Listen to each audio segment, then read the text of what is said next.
All right, everyone. So here's our wrestling news of the day for September 19th, 2024. A big WWE star is returning in 2024.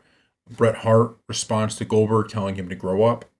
Some WWE legends were filming new WWE content. Pretty interesting. WWE gives a Jimmy Uso update after a viral post from Kishi. And WWE is trying to sign a few major stars to extensions. All of those videos are in this video. Check them out. Watch the whole thing. All right, everyone. So WWE is trying to sign 3 stars to even longer term deals. So this is an article from Wrestling Inc., but they're citing PW Insider Elite.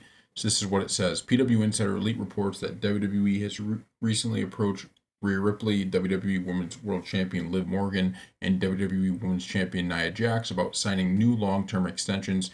Other unnamed talent have also been approached with this, with it being said that this is occurring even with talents currently have plenty of time left on their WWE contracts, as WWE has become more aggressive in locking talent in. So I like this by WWE. There's no point if you can lock these people up for longer and you can give them favorable deals, you can increase their pay a little bit, to make them happy. There's no reason not to do this, because we talked about this in prior videos. It's like if you have a wrestler's under contract for a year or 2 years, well, when you're doing booking for them, you may be like, okay, this is where we kind of got to stop the storyline just in case we can't come to a deal. Whereas if you can get these guys done for 5 years, 6 years, further down the line, sure, you may run into a problem where you sign someone to a 6-year deal and they're done after 3, but at least you have them under contract and you can keep with pretty good, a pretty good feeling about it. You can keep these storylines going much longer. And you could plan out and you don't have to worry about, doing last minute deals all the time, especially for people are going to be in the plans. I mean, Ripley, Liv Morgan, Nia Jax, these are people who are such a big part of the program now, and you don't want to lose any of them. And so you might as well, get a deal done. And there's also the thing, people talk about this in sports a lot, where I think this builds goodwill with the wrestlers, right? Like they could just WWE could just wait and wait and wait and play hardball and hardball. Whereas now what they're doing is they're going out there and probably these, wrestlers, because they're having success right now, they're going to want a little bit more than they're getting. And due to that, well, you do the deal now, you sign them to a little bit more. That just builds all this goodwill for the company. So I think they're doing this right. Hopefully they can get done these and, and others. And I love it. So thank you all for watching, and we'll see you next. All right, everyone. So one of the interesting changes was that Raw would be moving to 2 hours. I thought this was a good change. We've done a lot of videos on it. It looks like we now know the reason for it. So this is from WWF Old School. It says, according to the Wrestling Observer, the shift is due to WWE's original TV deal with USA Network expiring in October. The extension deal was for a 2-hour show, which could potentially boost viewership by eliminating the lower rated third hour. So I had never heard this before, that actually the new deal they did sign, it actually included it going to a 2-hour show. And I think it's smart. I really do. And I know there may be some that don't like it, but I try to look at it from a standpoint of if I was a viewer of Raw, not someone who's, has a YouTube channel, a wrestling YouTube channel, because for me, I'm going to watch it regardless, just because I want to see everything that happens. I don't want to miss little parts of it that could be key in storylines, and I may miss that. That's kind of the problem. I don't want to miss any of that stuff. But if I was just a regular viewer, the bottom line is I always find myself, when Raw's on, man, there's so many great moments in here. There's also this filler that just doesn't need to be in here. And I always feel like the 2 hours is the length of time I'm super bought in and excited. And it kind of stinks because the best parts are actually in that third hour, right? I mean, that main event picture is when you're getting kind of the cool matches and some of the cool twists and turns.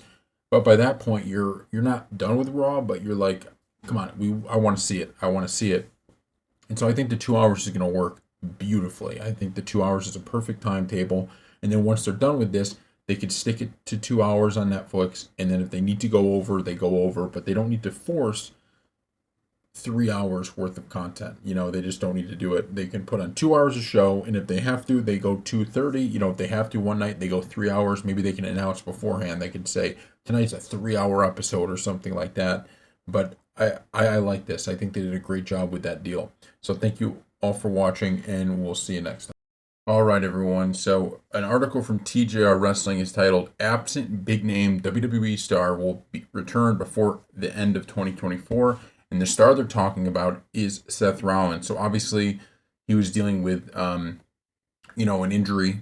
We saw it on the WrestleMania Excel documentary. We saw it, at WrestleMania. Anyone paying attention to it, we've seen it since. He did return since then, but then he went away again. And so now we're waiting for his, return to come back for the second time.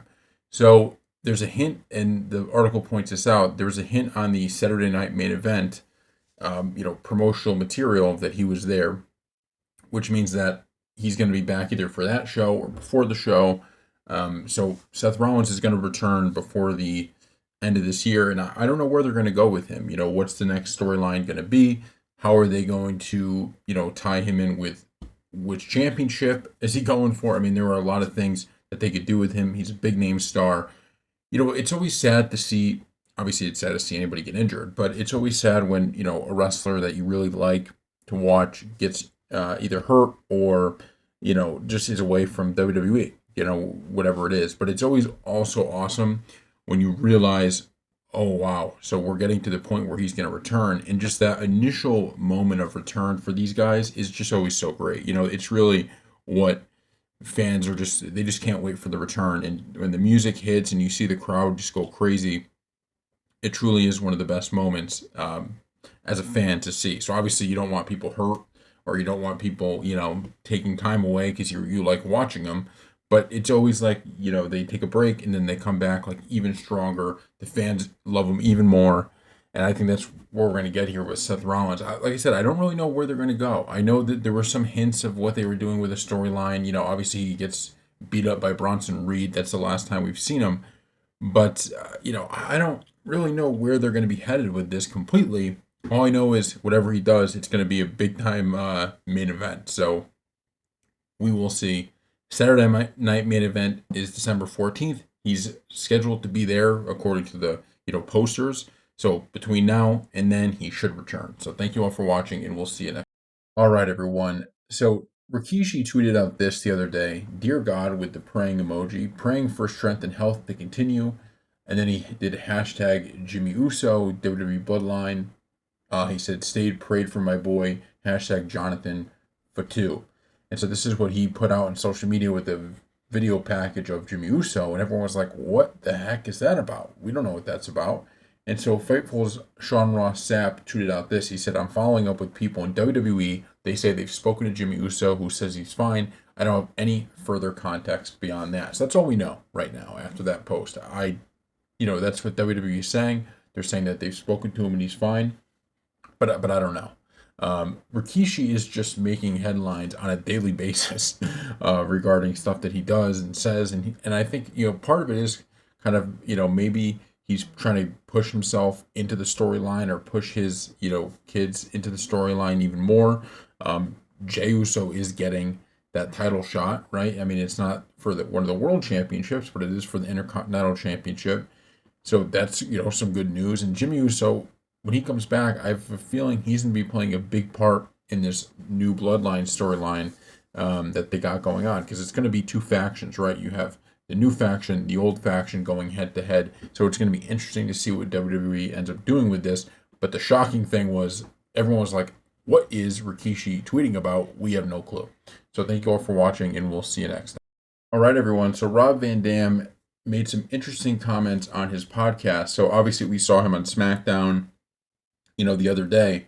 And this is from tgrwrestling.net. It said Van Dam added that he and the other Hall of Famers in attendance filmed some new content for the company, likely for a project that will land on Netflix. So here is what he said. "I did some interviews for some, I don't know if it's going to be a DVD or actually I think it might be a Netflix release. I'm not really sure. We all did. We all took turns doing some interviews and stuff, so that was pretty cool. Triple H was really cool. He was in a good mood, and I got good vibes off him as well." So there's two things to kind of pay attention to here. Number one, pay attention to what he's saying about the Netflix stuff, right? So clearly they're going to be on Netflix now, so they're going to be producing a ton more for Netflix. That's a big deal, right? We're going to see a lot of great content coming to Netflix, different than just the Raws, right? The Raw is going to be there, but it's going to be much more than just Raw going to Netflix. There's probably going to be a lot of other stuff that will be on there. And number two, he says, I want to read this again. Triple H was really cool. He was in a good mood, and I got good vibes off him as well. Now remember, RVD has talked about wanting to return to WWE or being open to it. And, he kind of talked about his relationship with Triple H as being one of the things that kind of is, I don't want to say it's holding him back, but that he wasn't, that makes him unsure about it. And he's not going to just, beg basically to go back to WWE. He would want it, to because they want him there. And he said that him and Triple H didn't see eye to eye. That was in like the early mid 2000s. So he was wondering if that was going to be a problem. It looks like, according to this, Triple H was as nice as can be. And, so this is really, I think, great news. I think overall this is fantastic news, because not only are we getting more wrestling content, but we're also going to be seeing, a potential return of RVD.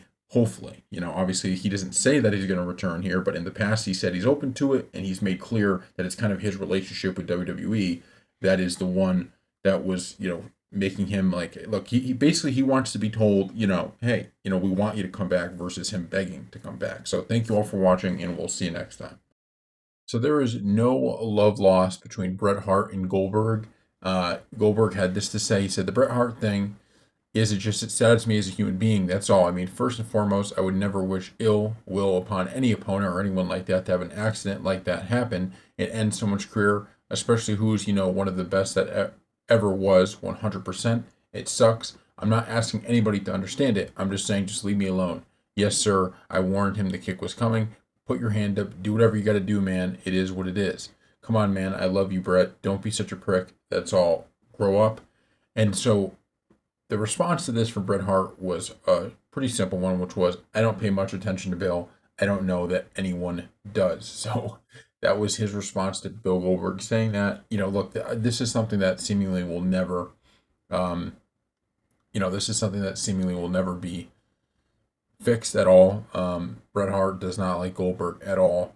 And, in some ways you can understand it, right? Because when you look at it, it's like, this is the moment that everybody points to that says it ended your career, right? And you did have one of the best careers ever, and you blame Goldberg because you got to remember, a lot of people when they talk about Goldberg, they look at him as someone who was a great star in the business, but there's always those like little rumors about, oh, was he a great wrestler? Was he someone that was a great wrestler?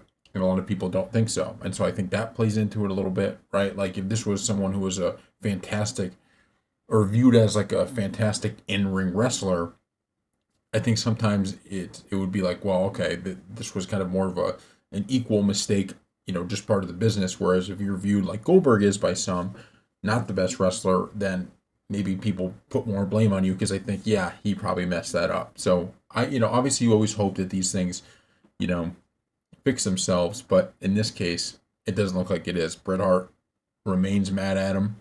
And continues to basically call him out any chance he gets. WWE even played into it a little bit, so at least Bret Hart can kind of laugh at that aspect of it a little bit.